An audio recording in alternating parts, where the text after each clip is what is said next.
Göbələk xəstəliklərinin təkrarlanmasının səbəbi budur. Bu xəstəliklər akut, yəni keçici və yaxud da xroniki, yəni insanın ömrü ilə davam edəcəyi bir xəstəlik. Xroniki-dirsə, bu xəstəliyin biz qabağını alırıq.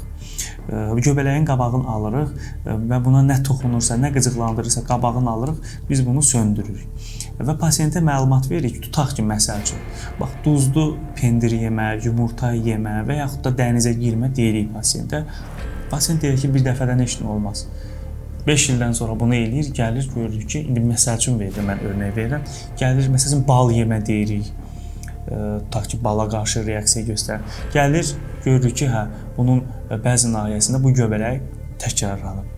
Yəni akutdursa, əgər yəni keçicidirsə, bu keçici göbələk xəstəliyi tamamilə itir gedir.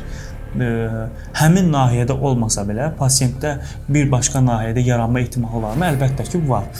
Eyni növ göbələk növü ola bilərmi? Bəli, ola bilər. Yəni biz yenə deyirəm sizə, müalicə eləyirik. Bu 3 il, 4 ildən sonra gəlib ortaya çıxırsa, bu həkimlik bir problem deyil. Həm də bu insandan, belə deyək də, pasiyentlərin və cəmiyyətin özündən qaynaqlanan da bir şey deyil. Yəni 50% ondan qaynaqlanırsa, 50% də çevrəsəl faktor deyil də biz bunu.